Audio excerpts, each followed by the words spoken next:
केस गळतायत, tension आलंय, काय करायचंय? या काही सोप्या गोष्टी नक्की करा. आपण एका वेनी पुढे जाऊया. बघा, केस गळतायत याचा अर्थ हार्मोनल इम्बॅलन्स आहे. त्वचेचे जे बारीक बारीक पोर्स आहेत ते काही कारणाने मोठे झालेत म्हणून केस गळतायत, किंवा केसांना न्यूट्रिशन मिळत नाहीये, तिथपर्यंत रक्त पुरवठा होतीये. आता हे सगळं रिपेअर करायचंय.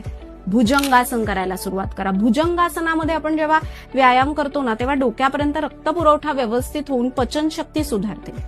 लोणचं, तिखट पदार्थ, खारट पदार्थ, चिप्स, तळलेले पदार्थ कमी खा. पाणी वेळेवर प्या. आवळा, त्रिफळा चूर्ण, म्हणजे त्रिफळामध्ये हरडा, भेरडा, आवळा हे एकत्र असतं, ते कांद्याच्या रसामध्ये मिसळून याचा सुंदर हेअर पॅक करून आठवड्यातनं एकदा तुम्ही केसांना लावून ठेवा. बघा, तुम्हाला दिसेल की केस गळणं कमी झालंय. पण आता वाढ चांगली व्हायला पाहिजे. मग वाढ करण्यासाठी आवश्यक आहे तर तेल.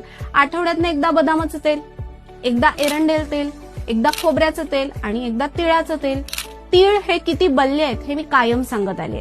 तिळामध्ये इतकी ताकद आहे, कॅल्शियमचा उत्तम सोर्स आहे. तर तिळाची चिक्की खायला विसरू नका. तिळाचे लाडू खा की ज्यामुळे, किंवा तिळाची चटणी घेऊ शकता की ज्यामुळे तुम्हाला आहारामधनं कॅल्शियम सोर्स मिळत राहील. आणि सूर्यप्रकाशामध्ये बाहेर फिरत जा की त्यामुळे सुद्धा तुमचं केस गळणं कमी होईल. आणि सगळ्यात महत्वाचं म्हणजे कढीपत्त्याला विसरू नका. कढीपत्ता आहारात असायला हवा की ज्यामुळे तुमचं केस गळणं छान कमी होईल.